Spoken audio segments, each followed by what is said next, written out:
Break के बाद आपका स्वागत है। पढ़ेंगे अगली खबर की तरफ। हेमंत सोरेन सरकार में सहयोगी दलों के बीच समन्वय के लिए कोऑर्डिनेशन कमेटी का गठन किया गया है। केंद्रीय मंत्री जयराम रमेश को कमेटी का अध्यक्ष बनाया गया है। इसमें मुख्यमंत्री हेमंत सोरेन सहित 9 सदस्य होंगे। कोऑर्डिनेशन कमेटी में कांग्रेस की ओर से प्रभारी बीके हरिप्रसाद, प्रदेश अध्यक्ष सुखदेव भगत, विधायक दल के नेता राजेंद्र प्रसाद सदस्य होंगे। वहीं आरजेडी के संजय प्रसाद यादव और जनार्दन पासवान को भी सदस्य बनाया गया है। जेएमएम विधायक दीपक बिरुआ भी सदस्य होंगे। सीएम के राजनीतिक सलाहकार हिमांशु शेखर चौधरी को भी कमेटी में शामिल किया गया है। वहीं सरकार को समर्थन दे रही सभी निर्दलीय विधायक को विशेष आमंत्रित सदस्य बनाया गया है।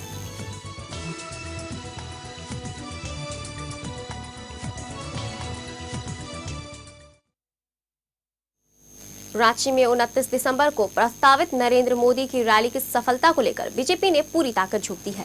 गिरिडीह में पार्टी के पूर्व विधायक लक्ष्मण स्वर्णकार ने अपने सैकड़ों समर्थकों के साथ शहर के टावर चौक से जनसंपर्क अभियान का शुभारंभ किया।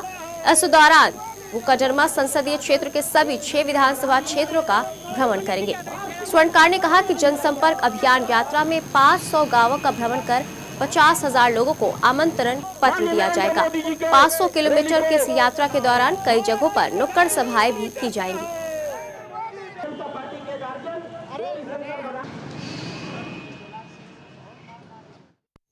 रांची में आजसू की केंद्रीय कार्य समिति की बैठक सुदेश महतो के आवास पर संपन्न हुई।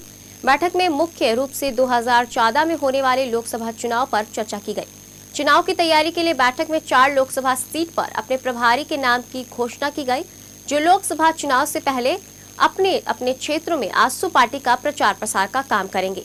बैठक में झारखंड राज्य को विशेष राज्य का दर्जा के लिए 12 जनवरी को रन फॉर झारखंड कार्यक्रम का आयोजन करने की भी घोषणा की गई। 12 तारीख युवा दिवस के उपलक्ष्य में विशेष राज्य के लिए रन फॉर झारखंड सभी प्रखंडों में आयोजित किया जाएगा। आने वाले लोकसभा चुनाव में पार्टी 4 लोकसभा क्षेत्र से प्रभारियों की प्रतिनियुक्ति की है, जिसमें कोडरमा से मौलाना नजरुल हसन हाशमी हैं, चतरा से तिलेश्वर साहू हैं, लोहरदगा से कमल किशोर भगत हैं और आपको हजारीबाग से लोकनाथ महतो को हम लोगों ने प्रभारी के रूप में आज कार्य समिति ने तय किया है। झारखंड में बालू को लेकर उठे विवाद को सरकार ने जहां कैबिनेट के जरिए सुलझा लेने का दावा किया है, वहीं दूसरी तरफ विपक्ष अब भी इस मुद्दे को लेकर हमलावर बना हुआ है।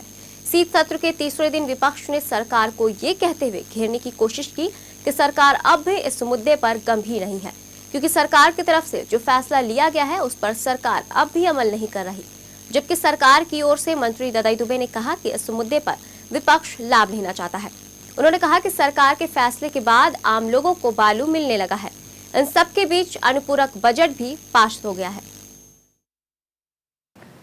ग्रुप इस तरीके से बना करके कि एक साथ पूरे जिले का कॉन्ट्रैक्ट अवार्ड करेंगे, नीलामी करवाएंगे, ताकि जो लोकल प्लेयर है, लोकल जो लोग हैं जिसका पार्टिसिपेशन उसमें होना चाहिए, वो बाहर हो जाए, स्थानीय प्लेयर वहां से बाहर हो जाए। नगर निकाय, स्थानीय निकाय, जिला परिषद के क्षेत्राधीन में ये मिनरल्स है, माइनर मिनरल्स, तो उसको ये ध्यान में रखना चाहिए कि सिर्फ उसका रिसोर्स ही उसको ना मिले, बल्कि वहाँ के रहने वाले लोगों को भी उसका अधिकार मिले। आज के दिन बालू जनरल वे में नहीं मिल रहा, चोरी छिपे बालू आ रही है। यहाँ के माइनिंग अफसर, पुलिस, सबों की मिली भगत से बालू मिल रही है, लेकिन ब्लैक में मिल रही है। 8,000 में 10,000 में बालू मिल रही है। मेरा कहना है कि आप नोटिफिकेशन जब निकालना है निकालिए, जैसे बालू पहले मिल रहा था वैसे बालू आम जनता को मिलना चाहिए। इसलिए कि लाखों लोग आज बेरोजगार हो गए हैं, मजदूर बेरोजगार हो गए हैं। हमारे विकास जो योजनाएं हैं, विधायकों का विकास योजनाएं हैं, ये भी ठप पड़ गई है बालू के अभाव में। इंदिरा आवास की योजनाएं ठप पड़ गई है बालू के अभाव में। उत्तराखंड में हुई त्रासदी में मारे गए लोगों को मुआवजा देने की मांग को लेकर मंगलवार को सदन गूंजता रहा। रांची के विधायक सीपी सिंह ने इस मामले को सदन में उठाया और कहा कि सरकार ने 1-1 लाख रुपए का मुआवजा और नौकरी देने का आश्वासन तो दिया था, लेकिन फिर इसे भूल गई। यहां तक कि सीपी सिंह ने कहा कि उत्तराखंड सरकार ने भी मुआवजे की राशि भेजी, पर झारखंड सरकार ने ही कोई पहल नहीं की।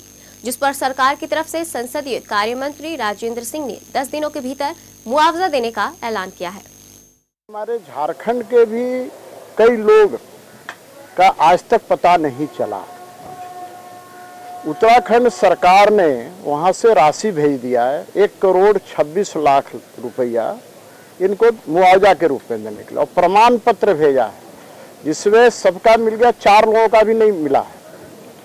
तो यहाँ के लोग, रांची के भी उसमें 7 लोग, बरियातू क्षेत्र के 7 लोग, जिसमें एक परिवार से 3, एक से 2, एक से 2।